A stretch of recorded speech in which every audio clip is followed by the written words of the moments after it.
Hola, ¿qué tal? Muy buenas noches, bienvenidos a Extra Noticias. Hola, bienvenidos, estamos listos para llevarles una hora completa de información.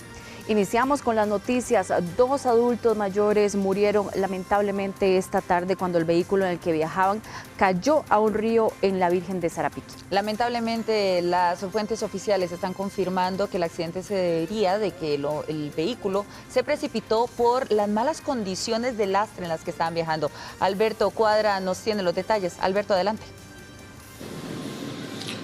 Así es, una tragedia, una situación bastante lamentable que se vio en el sector conocido como Vía Lorena, eso en la zona de Sarapiquí, en la Virgen de Sarapiquí, en el sector de Río San Ramón. Ahí, lamentablemente, 2 personas que iban transitando en un vehículo tuvieron algún tipo de problema de maniobrabilidad a la hora de tomar un descenso, una bajada, una curva también. Y es que ahí existe la problemática de que es una calle de lastre, bastante suelto y en una época en la que estamos muy seca, y eso también pudo haber desestabilizado en alguna forma el conductor o la manera de conducir de esta persona, de este adulto mayor que falleció y que iba acompañado también de una adulta mayor. Bueno, estas 2 personas llegan a esa curva, a esa bajada, pierden el control del vehículo, caen a una poza de más o menos unos 3 a 4 metros de profundidad.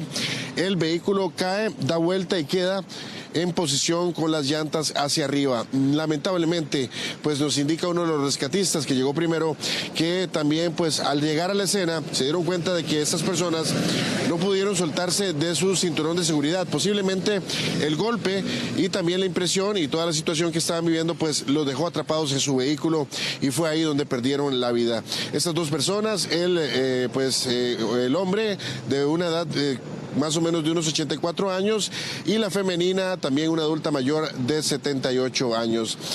Escuchemos lo que dice uno de los rescatistas que llegó a la escena y que también acudió en ayuda de esta pareja que lamentablemente perdió la vida hoy acá en el sector de la Virgen de Sarapiquí.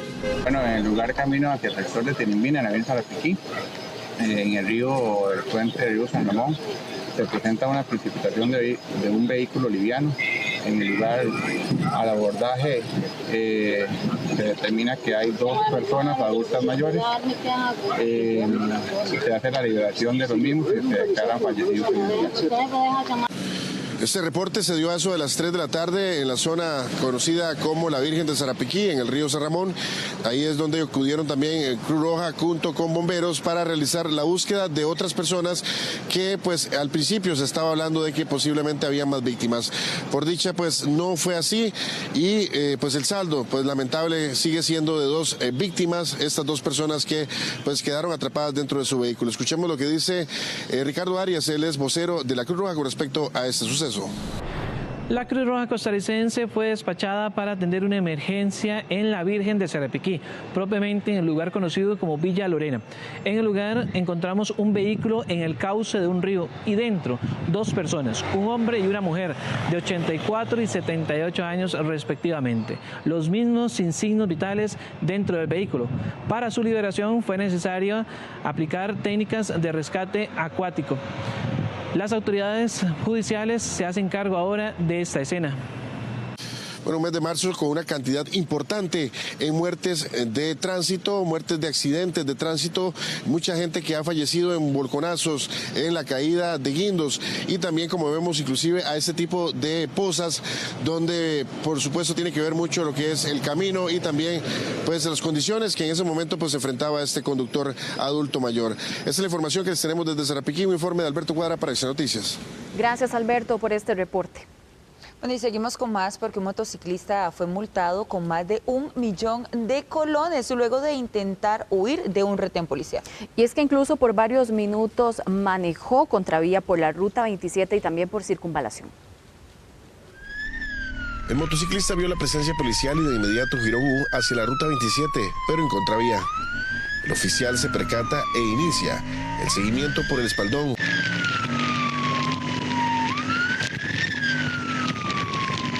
Un movimiento en falso y hubiera ocurrido una desgracia. Al llegar a circunvalación, la situación se agravó. El motociclista gira una y otra vez hasta que fue alcanzado por la unidad policial. ¡Levante las manos! ¡Levante las manos! ¡Ahora las piernas!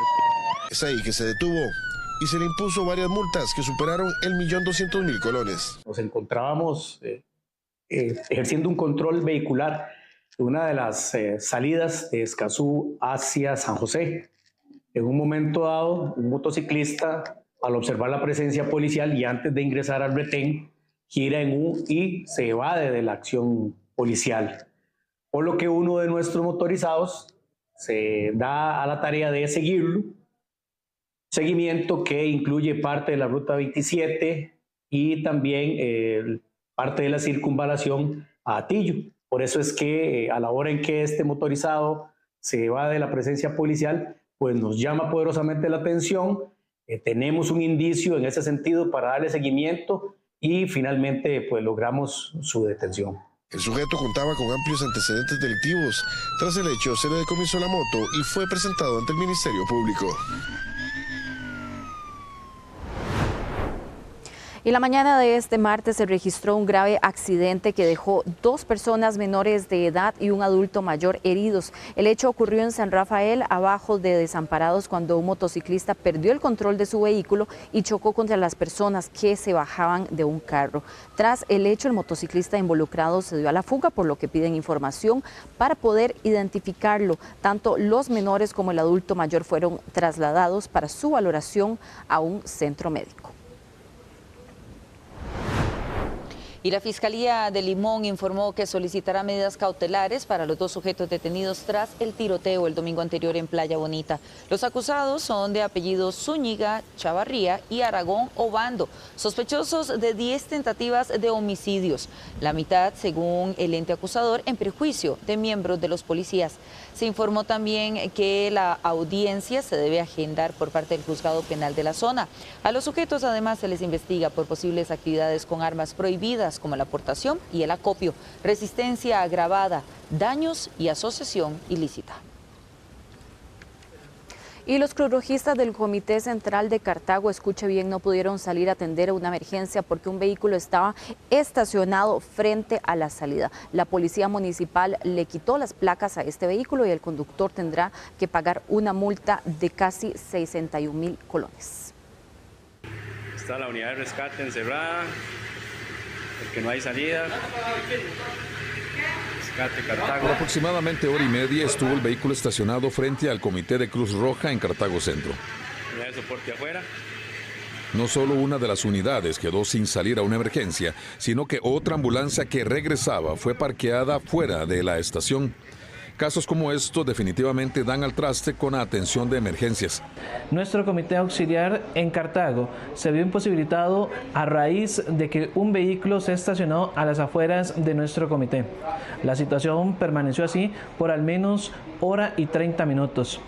La Policía Municipal de Cartago se apersonó al sitio y realizó los partes correspondientes. El año anterior, los comités de la Cruz Roja de Puriscal, así como de Santa Bárbara y Santo Domingo en Heredia, también sufrieron por obstrucción de sus entradas. Y si de falsas alertas se refiere, el Cuerpo de Bomberos y la Cruz Roja una vez más urgen de más conciencia ante el aumento del mal uso de servicio de emergencias 911. El Cuerpo de Bomberos de Costa Rica atiende 200 falsas alarmas al año. Esto nos preocupa mucho, ya que en lo que va del año ya sumamos 50. Esto tiene un costo económico, un riesgo, pero lo más importante es que hay un costo de oportunidad, porque cuando las unidades nuestras están atendiendo estas falsas alarmas, se desprotegen ciudades, se desprotegen lugares donde realmente pueden ocurrir emergencias reales, poniendo en peligro la vida de las personas y los bienes materiales. Hacemos un llamado a la población para utilizar el 911 solamente en situaciones reales de emergencia. En el caso de Cartago, al conductor se le multó con 60.800 colones, se le retiró las matrículas e incluso, como lo establece la ley de tránsito, cuando se obstruye la salida de cuerpos de emergencias, estuvo a punto de tener que ir a retirar su vehículo al plantel de la Policía Municipal de Cartago, pero no había espacio para llevarse el vehículo. Y un joven de tan solo 18 años falleció luego de que un gatillero le disparara con un arma de grueso calibre en la zona de San Rafael, abajo de Desamparados, esta mañana. También resultó herido un hombre de 24 años, víctima colateral de este incidente.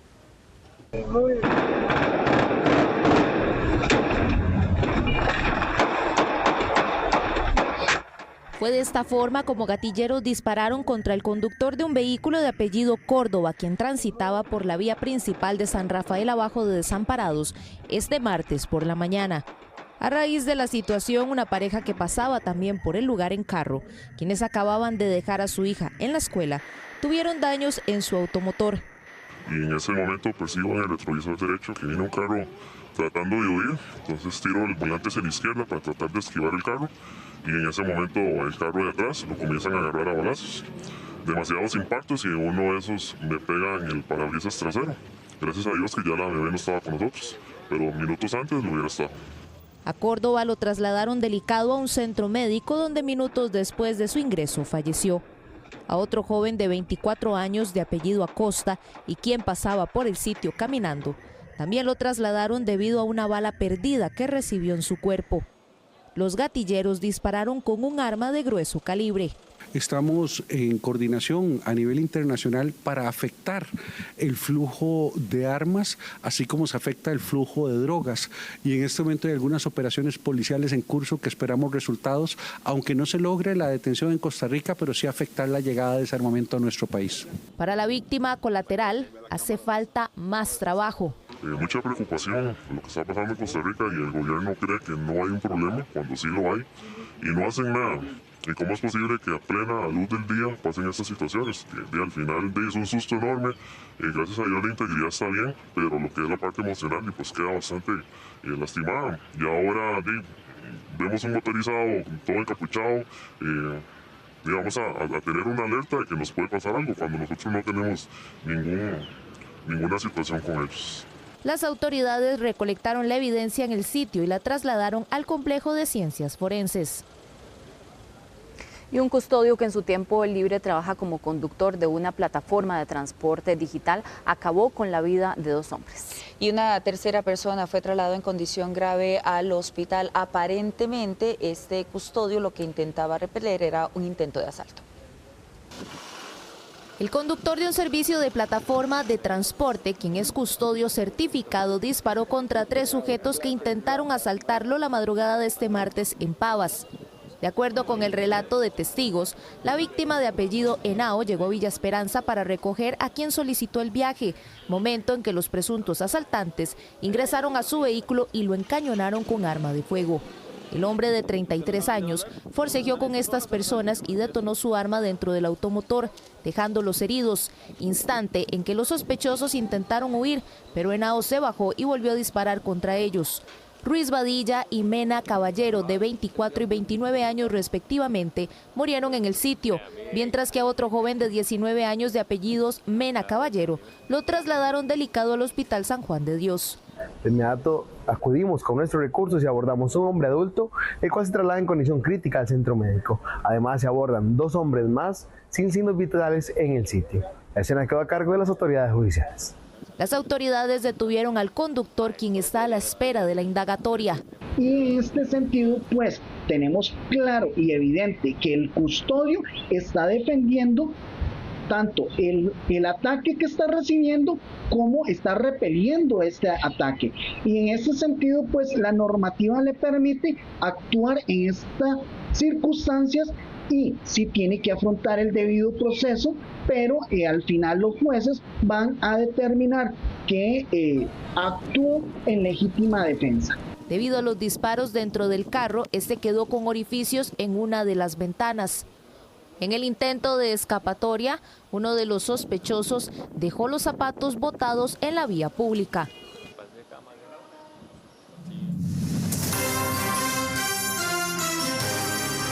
Bueno, y en los últimos meses o en algunas semanas se han entregado varias obras viales. Esto es una buena noticia para los conductores, pero es que hay un pequeño detalle y es que muchas de estas obras tienen detalles o obras pendientes que todavía faltan por completar. Y si bien es cierto, se acabó en parte el calvario para las personas que viven en Cartago y que tienen que viajar a San José a diario por sus trabajos, porque ya se abrió el paso elevado en la zona de La Lima, no ha terminado. Así que continúa siendo un verdadero peligro, un problema de atrasos viales en la zona, pero esto cada vez se va haciendo más costumbre en nuestro país.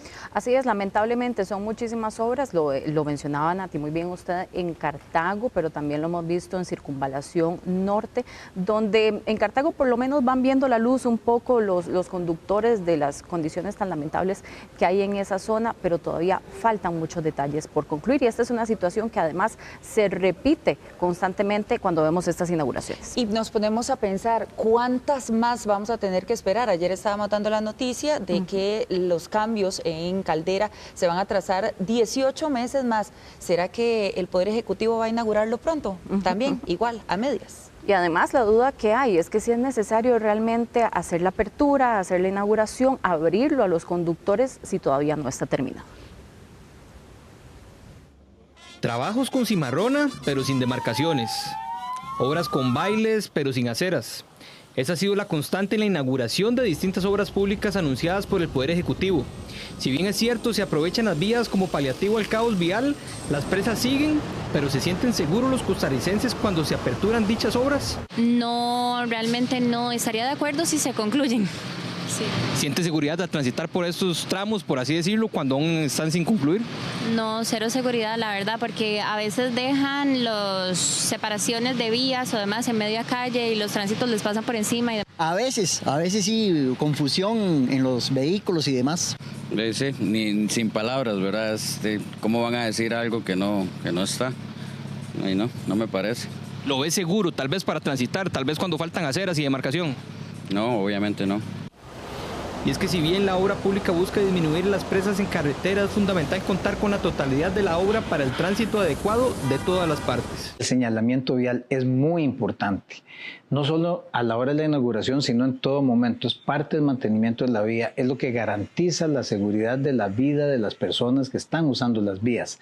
De allí que es muy importante que a la hora de inaugurar una obra, el señalamiento vial esté completo para tener una seguridad vial. Y es que al tener una estructura sin finalizar, surge la duda sobre los responsables en caso de algún accidente. El gobierno la habilita y a sabiendas de que no está del todo terminada, la habilita y en razón de esto ocurre una tragedia, un escenario lamentable, esto hace responsabilidad del Estado, lo anterior en concordancia con el artículo 190 de la Ley General de Administración Pública. Ahora, si en un juicio se determina que también hubo un factor influyente por parte del contratista, pues también habrá una responsabilidad compartida para el contratista. Incluso puede presentarse un presunto caso de corrupción. De acuerdo a lo determinado por la Ley contra la Corrupción y el enriquecimiento ilícito, en la función pública podría considerarse un acto de corrupción simular la finalización de una obra para obtener reconocimiento político o justificar pagos. La ley sanciona el uso indebido de recursos públicos y actos contrarios al deber de probidad. De momento, varias obras siguen sin finalizar en el país, al igual que el caos vial, esperando que ambas cosas lleguen al punto que desea tanto el pueblo costarricense. Bueno, yo lo estaba escuchando ustedes, todavía faltan muchas obras por inaugurar en nuestro país. Pareciera, Gabriela, que es como una competencia que tiene el Ejecutivo por sumar durante su periodo ese tipo de obras viales, porque no es la primera vez que un gobierno lo hace.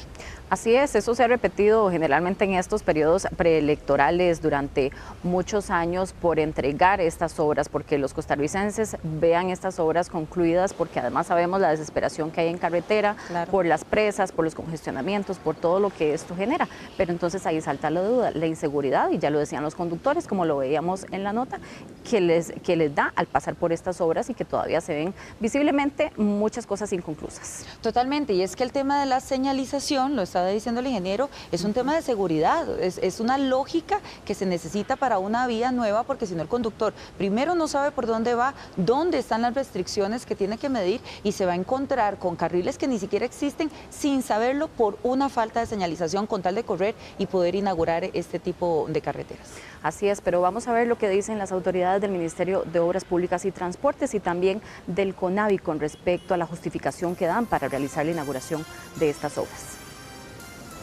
Rotondas que van en este nivel y trabajar las marginales que es por donde van a seguir moviéndose los usuarios que van y vienen del Guarco mientras el túnel esté en ejecución. Realmente lo que falta es lo mínimo, como podrán imaginarse, es más de 1 kilómetro de puentes que hemos hecho, 250 acá, 700 metros que medía el viaducto que hicimos en la entrada de Taras, el paso a desnivel anterior, más de 1 kilómetro, eso era lo más complejo, que ya lo terminamos. Sí, yo creo que eso es lo que más interesa al día de hoy, los beneficios que podemos percibir a partir de este momento como tal. Lo que nos indican los especialistas es que la percepción de mejora va a ser alrededor de unos 20-25 minutos, ahora que se habilitó el tronco principal, lo que es el viaducto como tal de Taras, también lo que el viaducto como tal o el paso a superior que se hizo justamente en Avenida 23, y con eso complementando el día de hoy lo que es el viaducto de La Lima. ¿Y qué les parece si hacemos un recorrido por esas calles que se han inaugurado con bombos y platillos, pero que todavía no se han logrado culminar? Y de hecho, ¿cuál es el porcentaje del momento en que dieron el banderazo? Por ejemplo, Circunvalación Norte, que la tenemos todavía fresquita en la memoria, fue el 4 de octubre y tenía un nivel del 92% de estar completada esta obra. No podemos olvidar la de Taras, que fue inaugurada el 8 de noviembre del 2024 y apenas tenía poco más del 50%, un 62% de acabada. Y nos vamos ahora a estas obras que son de este año. Hace poquito, el 16 de enero del 2025, también se presentaron las autoridades del CONAVI para la inauguración de Atillo 3 y 4, este intercambio, la rotonda de ese sector, también con un 92% de haberse completado. Trabajos que parecen realmente eternos, y eterna ha sido la espera para los cartagineses. Bueno, hoy con ese alegrón que les dieron en La Lima, 17 de marzo de 2025, un 85% tiene apenas esa carretera y ya fue inaugurada. Bueno, y si de espera estamos hablando, esta yo creo que se puede encabezar la lista, los tramos de la ruta 32, del 3 de marzo del 2025 y también en octubre, para el octubre del 2025 es cuando se espera nuevas aperturas para esta ruta, que definitivamente ha sido todo un calvario. Y el calvario va a continuar por un buen tiempo, porque la ruta 32 se ve lenta como va avanzando. ¿Y cuánta falta hace esta carretera para el sector productivo y para todos los que se trasladan a la zona del Caribe? Así es. Vamos ahora a otras informaciones, porque hablando de esperas, también hoy se readjudicó la construcción del nuevo hospital de Cartago. La segunda empresa que cumplía con todos los requisitos para tener en sus manos este muy anhelado proyecto fue la elegida. La construcción del nuevo hospital de Cartago fue nuevamente adjudicada este martes por parte de la Junta de Adquisiciones de la Caja Costarricense de Seguro Social a la empresa constructora Vanderlat y Jiménez. La fundamentación técnica de razonabilidad de precios, administrativa y legal que presentó ampliamente la Gerencia de Infraestructura, que son todos los elementos que llevaron finalmente a una decisión de 4-1 para que quedara hoy en firme la propuesta y la readjudicación para este importante proyecto institucional.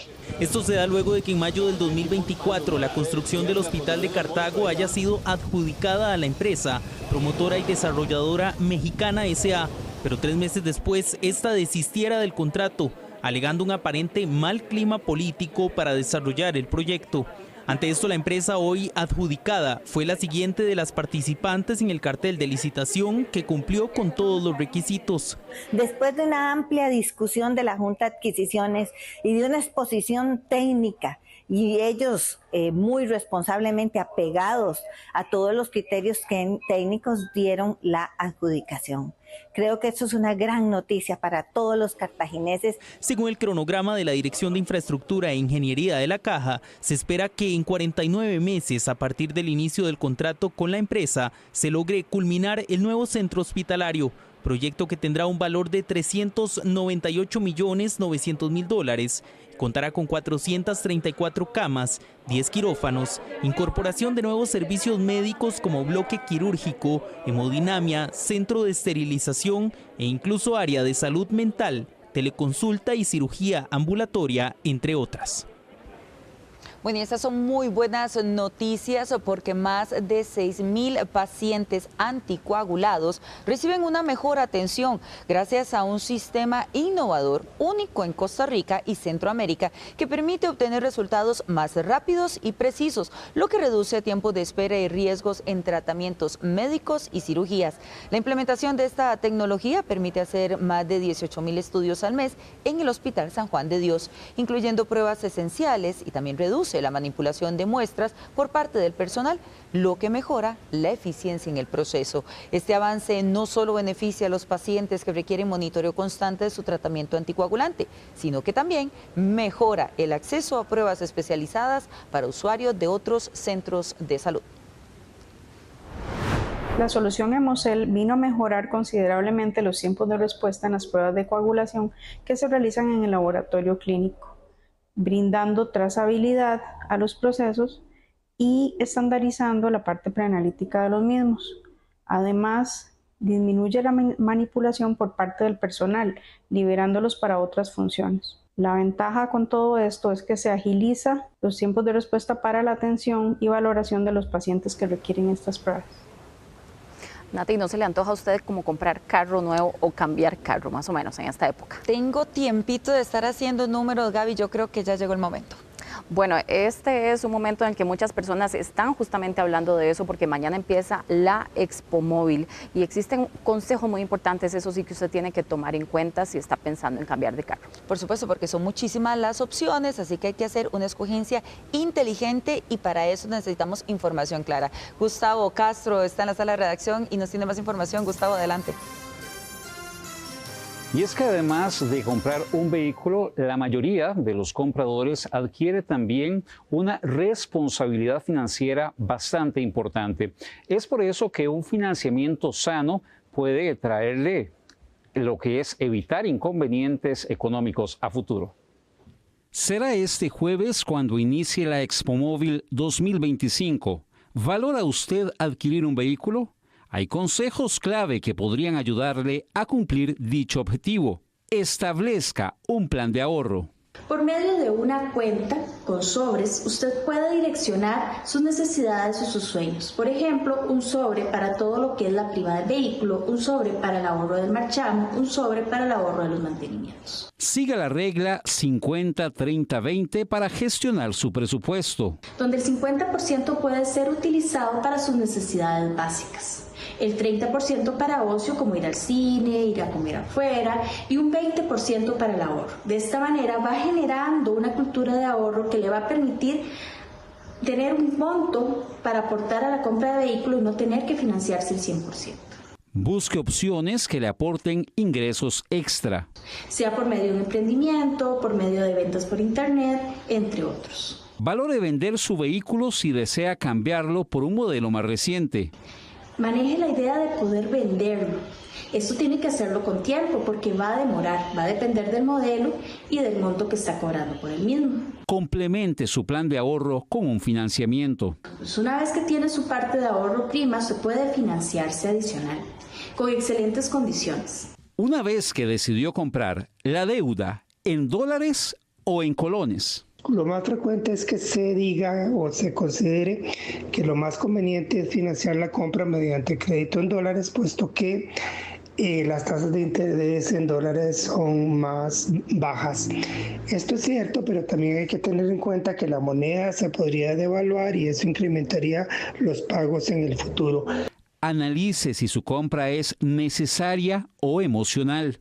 Una necesidad y una inseguridad se pueden llegar a confundir en muchas ocasiones. Esto va a depender, claro está, del estado de la persona. Si la persona es ansiosa, si la persona tiene rasgos depresivos, si la persona le falta confianza en sí misma, etc. Una necesidad es algo que yo necesito para solventar en el momento, para mantener un estado de salud, para mantener un estado de bienestar. Expertos recuerdan que en toda compra es bueno caminar y comparar. Y vamos a hablar de hecho de necesidades y presupuesto, aspectos a considerar en caso de que usted esté contemplando la posibilidad de adquirir un vehículo. Por ejemplo, puede analizar si su carro es familiar o va a ser destinado a el trabajo. Además, es importante porque de aquí también se va a determinar la decisión de compra, si va a ser para ciudad o si va a ser todoterreno para un espacio rural. Pero además de eso hay que analizar el costo total del vehículo, que incluye diferentes aspectos, iniciando por el precio de compra. Pero no solamente hay que contemplar ese rubro, ya que también está un precio por el seguro, impuestos, los mantenimientos periódicos e incluso el consumo, ya sea de combustible o de electricidad. Además de eso, hay otra serie de recomendaciones extra que pueden guiarlo y facilitarle el proceso de compra. Por ejemplo, ahorre para la prima inicial. El pago inicial más alto puede reducir el financiamiento a un mediano o largo plazo. Además, defina cuánto puede pagar por cuota mensual para evitar posteriormente inconvenientes o contratiempos y determine el plazo que requiere para cancelar esa deuda. En cuanto a la eficiencia y la tecnología, puede consultar por el consumo del combustible, emisiones y tecnología de seguridad híbrida o eléctrica. Y otro de los aspectos son las garantías y servicios postventa. ¿Cuáles condiciones de la garantía son las que incluye el vehículo, la cobertura de mantenimiento y también un aspecto clave, la disponibilidad de repuestos de una determinada marca en nuestro país? Un informe de Gustavo Castro para Extra Noticias. 9:31 es momento de hacer una pausa. Cuando regresemos, durante 4 horas, simpatizantes del gobierno se manifestaron para solicitar la renuncia del fiscal general. Al volver, haremos un repaso por todas las imágenes de esta manifestación.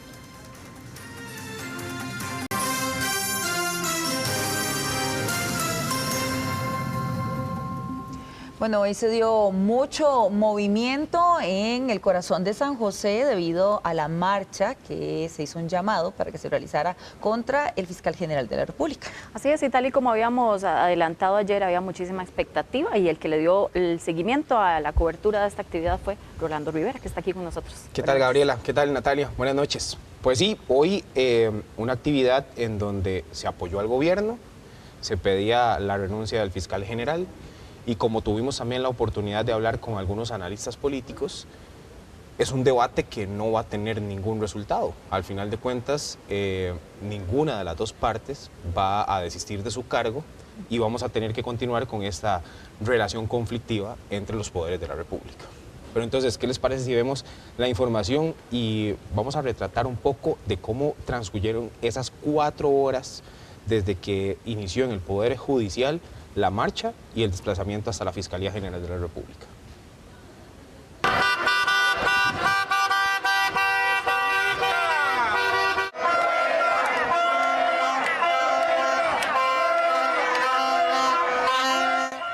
Este fue el ambiente durante este martes en el Poder Judicial a las 10 de la mañana.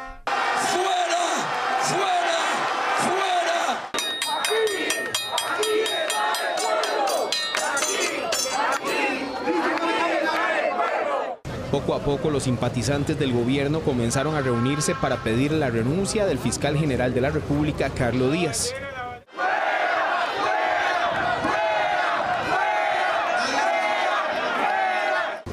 A la manifestación se sumaron la fracción oficialista de diputados encabezados por Pilar Cisneros.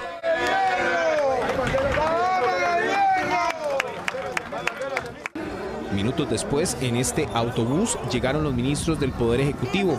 Por ejemplo, Franz Stautenbach, Víctor Carvajal, Noy Acosta, Manuel Tovar, entre otros. Estamos manifestándonos con el pueblo, ejerciendo la libertad de expresión que constitucionalmente tenemos garantizada. Creo que se requieren personas que hagan cumplir la ley. No podemos seguir con alcahueterías. Porque el que sufre es el ciudadano de a pie, todos nosotros podemos ser víctimas. Me parece que es justo y necesario que el fiscal general responda a los costarricenses de la forma que los costarricenses esperamos que sea. El pueblo está cansado y harto de esta situación. No es posible que desde hace 70 años no tienen las instituciones públicas secuestradas. Para que pedir la renuncia de este señor, que debería de irse. Debería de irse. Con esta manifestación de hoy debería de irse. La marcha inició su desplazamiento hacia la Fiscalía General de la República, donde el presidente fue recibido por una multitud que escuchó su discurso. ¡Infamias! ascensos y nombramientos a mujeres alrededor de él, llevándoselas en carros oficiales, armar una treta judicial contra la Caja y Marta Esquivel, desaparecer teléfonos en el asesinato de un juez. Ah, no, pero a él lo nombró Dios. Satanás más bien. Junto al presidente estuvieron los exministros Mauricio Batalla, Francisco Gamboa, Ana Catarina Müller y Laura Fernández. Impunidad de gente que ha hecho daño al país, de gente política, y han quedado impunes. Estamos hartos de eso, no queremos parecernos ni a México, ni a Salvador, ni a ninguno de los otros países. Porque venimos a apoyar al presidente para desalojar a este corrupto, a todos los que están aquí haciendo de las suyas. La manifestación se desarrolló en total tranquilidad. Tanto el fiscal general como el presidente de la Corte Suprema de Justicia se refirieron a la manifestación. La Corte Suprema de Justicia está actuando. Los procedimientos disciplinarios en curso sobre el fiscal general están siendo analizados exhaustivamente por el Tribunal de la Inspección Judicial. Es preocupante que en un momento de tanta inseguridad, de aumento de homicidios, de reducción de los cuerpos policiales, el mismo presidente sea quien promueve esta manifestación. Esto es una señal más del debilitamiento que él pretende de la división de poderes y la institucionalidad. El operativo de seguridad implicó más de 250 oficiales de fuerza pública y alrededor de 60 policías de tránsito.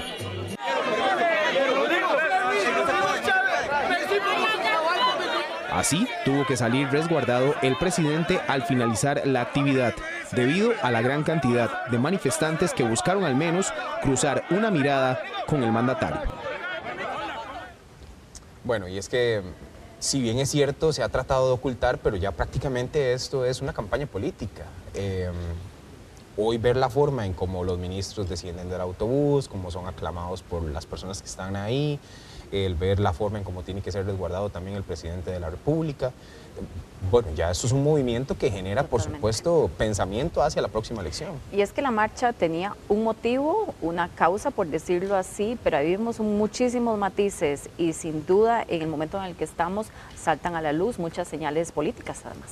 Con exministros, claro, con Mauricio Batalla, con Laura Fernández, con Francisco Gamboa, que también están a expensas de que en los próximos días anunciarán cuál es su futuro político también. Que probablemente por eso es que se mueven tanto las masas. Y no podemos dejar de lado la otra contraparte. ¿Qué estaba pasando dentro de la Fiscalía mientras estaba dando esta manifestación? Escuchábamos las palabras del fiscal general, Carlos Díaz, donde estaba sorprendido que fuera el mismo presidente el que estaba solicitando o apoyando un alejamiento por parte de los poderes de la República en nuestro país, cosa que es completamente atípica. Sí, los dos respetando el derecho de los costarricenses de manifestarse, pero también exigiendo el respeto. Y también tenemos que conocer cuál es ese análisis que se hace de una actividad como la del día de hoy, que al final de cuentas es poco usual, prácticamente podríamos decir que es la primera vez que un poder de la República se manifiesta solicitando la salida de funcionarios de otro poder de la República, así es que vamos a ver la siguiente información.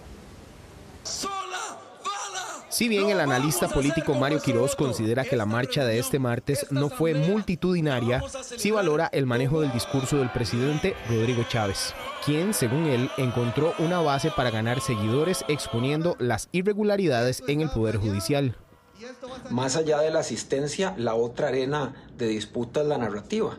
En particular, el tema de las críticas al Poder Judicial en general y especialmente al fiscal general son un eje donde el presidente ha encontrado apoyo, tiene apoyo en su base. Y la audiencia del Ejecutivo no se limita a quienes asistieron a la marcha, sino que se extiende a quienes lo siguen en redes y consumen sus discursos en medios. Para esta base, lo central no es el tamaño de la movilización, sino la idea de un liderazgo que desafía el sistema político tradicional. Mario Quirós plantea que la oposición tendrá que buscar argumentos para desacreditar la marcha que vayan más allá del tema de la asistencia. Según él, el gobierno supo aprovechar el momento. Sin embargo, la pregunta clave es si la movilización, más allá de su tamaño, tiene un impacto real en la dinámica política. Representa una oportunidad para que la oposición amplíe su base, afecta realmente la posición del presidente o simplemente refuerza las posturas preexistentes sin cambiar el equilibrio político. Así que el verdadero efecto de la marcha, tanto para el oficialismo como para la oposición, no se va a medir únicamente en asistencia, sino en la capacidad de cada actor para manejar la conversación en los próximos días. Las declaraciones del presidente en la conferencia de prensa, la reacción de los distintos sectores van a ser determinantes para definir si este episodio refuerza alguna posición o se diluye rápidamente en la agenda política. El analista político además agrega que existe un debate que no tendrá éxito en lo inmediato, ya que ninguna de las partes convencerá a la otra de dejar sus cargos. Bueno, ahí teníamos la opinión, ¿verdad?, de todo lo que implica no solamente el conocer la cantidad de personas que se hicieron presentes hoy, sino también el poder del discurso que realizó el presidente y todas las personas que estaban junto a él frente a la Fiscalía. Este enfrentamiento de poderes que, como bien lo mencionábamos ahora, es lo que preocupa porque no nos permite avanzar en muchísimos temas trascendentales en los que necesitamos respuestas, sobre todo como la seguridad. Bueno, y hay otro enfrentamiento, Rolando, que se las trae, y estamos hablando del gremio magisterial, que obviamente está amparado por un proyecto de ley que está ahorita en la Asamblea Legislativa, donde esperan pasarse al salario global, cosa que les ayudaría muchísimo a este gremio de educadores y demás, pero hay una negativa por parte del Ejecutivo. Sí, correcto. Hoy estuvieron en comisión de Educación el ministro de Hacienda, Novia Costa, y también el ministro Leonardo Sánchez de Educación Pública, que, bueno, se les consultó cuál es la posibilidad de que los educadores pasen al salario global. Sin embargo, el ministro de Hacienda argumenta que eso implicaría un gasto prácticamente mayor a 238 mil millones de colones y que al final de cuentas es algo que el país no puede de momento sostener, que por cada 100 colones que recibe el gobierno, 35 es de intereses. Entonces, él da esta justificación, pero vamos a ver la nota que preparamos también. Los ministros de Hacienda, Novia Costa, y el de Educación Pública, Leonardo Sánchez, señalaron su rechazo al expediente 24.305, que propone la adición de un transitorio a la Ley Marco de Empleo Público para permitir que los educadores que están por debajo del salario global puedan pasarse a dicha escala salarial en el plazo de un año. No solamente aumenta el gasto en las remuneraciones, sino que también lo hace de una manera abrupta y sin tener recursos nuevos. ¿Cómo vamos a financiar este aumento? ¿Con endeudamiento? Yo creo que la pregunta no, o la respuesta no puede ser esa. Y con este dato, voy a decir, es un dato preliminar. No hay estudios técnicos efectivos, pero prácticamente vamos a significar que el presupuesto tiene que aumentar en 238 mil millones de colones. El jerarca de Hacienda señaló que la aprobación del transitorio generaría un impacto de 238 mil millones de colones, mientras que el ministro de Educación Pública indicó que lo recomendable es que el traslado se haga de forma gradual y no de golpe. A nosotros nos encantaría tener las condiciones económicas y fiscales para pasar a todo mundo al salario global, o el que quiere quedarse en compuesto que se quede. Yo creo que eso es, todos coincidimos con eso, pero las condiciones fiscales no se dan, y yo creo que el espíritu de los diputados de la administración pasada era que las condiciones fiscales de ese entonces, cuando se aprobó la ley y proyectado a futuro, era que las condiciones fiscales no daban para pasar a todo mundo de golpe.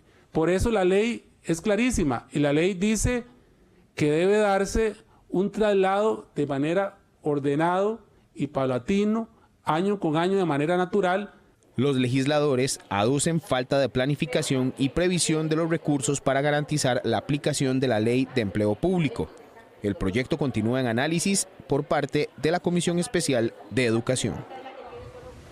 Bien, y en otros temas políticos tenemos que hablar también del Tribunal Supremo de Elecciones, que anuló la sanción que había impuesto el Tribunal de Ética al precandidato Gilbert Jiménez del Partido Liberación Nacional, que, bueno, pues esta sanción le impedía participar dentro de la convención del próximo 6 de abril, tomando en cuenta que quitaba la militancia del Partido de Liberación Nacional. A raíz de ya esta decisión del Tribunal Supremo de Elecciones, todo está listo ya para que Gilbert Jiménez pueda participar de esta convención el próximo 6 de abril junto a Marvin Taylor, a Álvaro Ramos y también a Carolina Delgado. Temas de política que al final de cuentas también hay que estar muy pendientes a saber quién va a ser el precandidato del Partido de Liberación Nacional. Le da luz verde entonces a Gilbert para poder incorporarse de lleno ya en la convención. Correcto. Y que va con todo, dice. Pues sí, que va con todo, pero es una convención que de momento también está bastante fría. Correcto, correcto. Pues vamos a estar muy pendientes de eso, Rolo. Muchas gracias. Buenas noches. Gracias, buenas noches. Luego. Bueno, y continuamos con más noticias porque los diputados ya descartaron el proyecto para poder eliminar la Dirección de Inteligencia y Seguridad Nacional, la DIS. Lo extraño es que días antes varios exjerarcas del Poder Judicial habían estado denunciando aparentes irregularidades dentro de esta dirección que fueron cometidas en los últimos 10 años.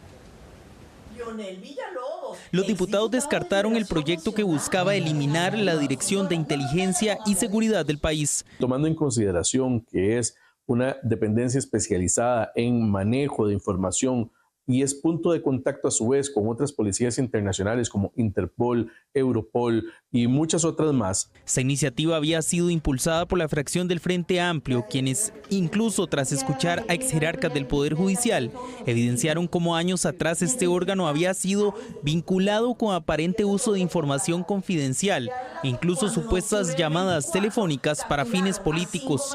Además, habían señalado la poca accesibilidad a la información de esta dirección, que opera bajo el mando de la Presidencia de la República. Sin embargo, el actual director de la DIS había deslegitimado algunas de estas aseveraciones anteriormente y mencionó que este órgano es necesario.